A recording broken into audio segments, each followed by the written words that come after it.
जब भगवान श्री राम जी खेल खेलते हुए, अब बच्चों को तो जानते हैं, उनको क्या पता कि क्या धूल है, क्या कांटा और क्या फूल है। उनको हर चीज जो उनको खेलने को मिल जाए। आप लोग देखे होंगे, अगर बच्चों से आप खिलौना अगर छीन भी लें, अगर आप उनके सामने एक पेन भी रख दे तो उस पेन से वो खेलने लगेगा, क्योंकि वो अपने आनंद को व्यक्त कर रहा है। ये जो बालकांड है हमें यही सिखाता है, क्योंकि वास्तव में जो रामचरितमानस है, आज हम हर गांव में नवधा का कार्यक्रम करते हैं जिसमें रामचरितमानस का अध्ययन श्रवण पठन करते हैं।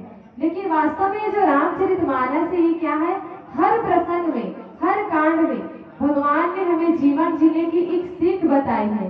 रामचरितमानस अलग से और कुछ नहीं है, क्या है, जीवन जीने की कला, टेक्निक है कि किस प्रकार से एक मनुष्य का जीवन होना चाहिए। आप राम जी को देखिए, राम जी का जीवन एक साधारण मनुष्य की तरह, जैसे एक मनुष्य के जीवन में हर परेशानियां, संघर्ष, जितने भी आप चाहे देखिए, हर जीवन में, हर मनुष्य के जीवन में संघर्ष आता है, चाहे छोटे रूप में आए या बड़े रूप में।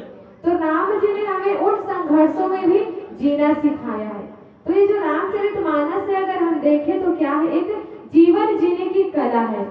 और इस बाल कांड में भगवान ने स्वयं एक छोटे बच्चे की तरह खेल खेल कर, आनंद लेकर, मस्ती लेकर ये बताया कि अपने बचपन के जीवन को किस प्रकार से हम जी सकते हैं। आप भी अगर कहीं छोटे बच्चों को खेलते देखें तो भले उनको अगर कुछ गलत चीज की तरफ आगे बढ़ रहे हो, जैसे आग में, कांटे में, तो उसको रोकिए। लेकिन अगर कोई बच्चा खेल खेल रहा हो तो उसे मत रोकिए, क्योंकि आप भी बच्चे से बड़े हुए हैं। और आप बताइए कि अभी आपके जीवन से आनंद जो है वो शून्य हो चुका होगा। क्या आपके जीवन में भी आनंद है, सुख है? आप हर कार्य आनंद और सुख के लिए ही कर रहे हैं। लेकिन जो बच्चे हैं, जो छोटे बच्चे रहते हैं, जितने आनंद के साथ वो अपना जीवन व्यतीत करते हैं उतना बड़े नहीं कर पाते हैं, क्योंकि वास्तव में बच्चों को आनंद खेल से नहीं प्राप्त होता है, किसी खेल में आनंद नहीं रहता है, आनंद उनके स्वरूप में है। जो बच्चे हैं अभी आनंद स्वरूप है, उनको दुनियादारी से कोई मतलब नहीं है, वो सिर्फ अपने आनंद में, अपने मस्ती में वो खेलते रहेंगे, क्योंकि आनंद उनके अंदर छुपा हुआ है। और जो बच्चे हैं उसी आनंद को व्यक्त करते हैं खेल के माध्यम से।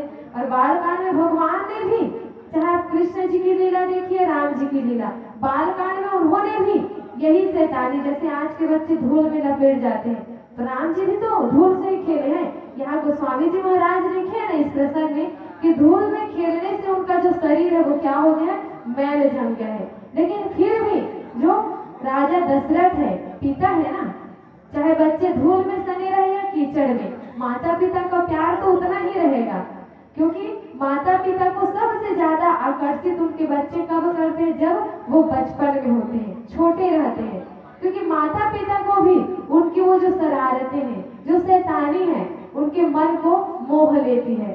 और आप देखे भी होंगे कि कभी कभी माता पिता भी बच्चों के साथ बच्चे बनकर खेलने लगते हैं। उसी प्रकार इस प्रसंग में माता कौशल्या और राजा दशरथ भी हर चीज छोड़कर केवल अपने पुत्रों के उन मधुर मधुर मुस्कान, उन खेलते हुए उन चाल, उन शैतानियों में वो रिझे हुए हैं।